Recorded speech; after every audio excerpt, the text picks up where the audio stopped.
So the new generation brings in new changes. The price of the new games for consoles are $70.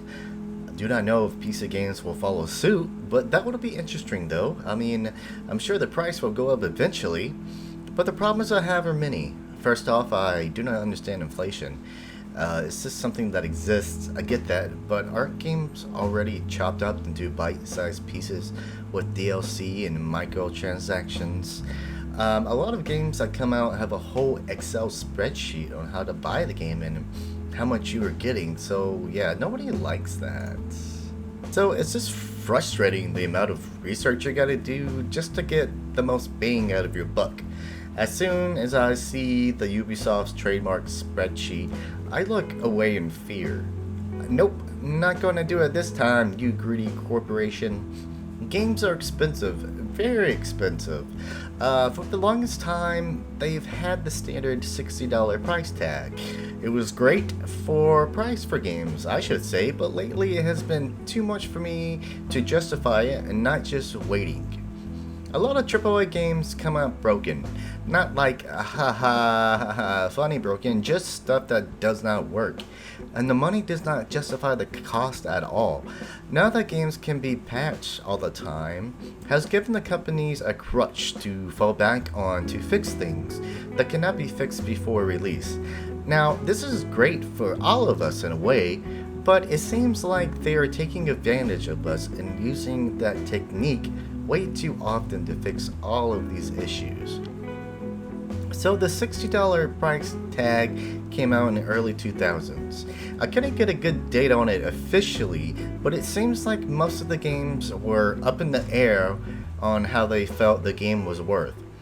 I remember them being only $50, but I could be wrong.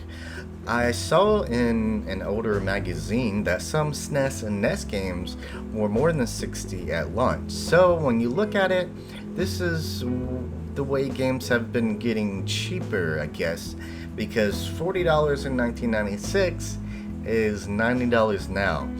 But don't do the math, okay? I'm not smart enough for people to call me out on that kind of stuff.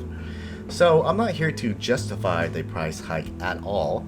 I like money, and keeping it to buy other things like food and other garbage is my type of gig. I'm not surprised at the $70 at all.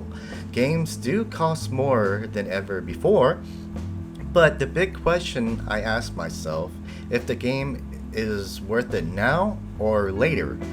I can be a patient gamer. I don't have to have the latest and greatest game now in my hand before any soul. I'm still trying to get my PS2 and PS3 collection up to snuff. I'm so behind trying to catch up to what I really want to play. It would not break my heart if at all if the game comes out broken to hell and back. The gaming community is so good and supportive.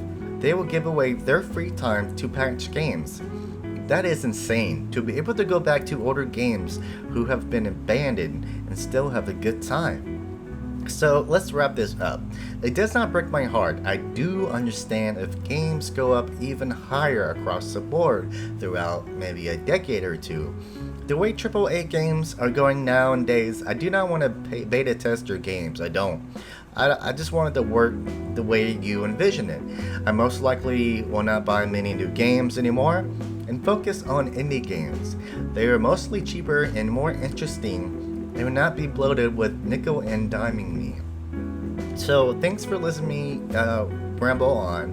Have a great day and never forget and never remember. Hey, don't forget to like and subscribe. I love all of you. Peace and love.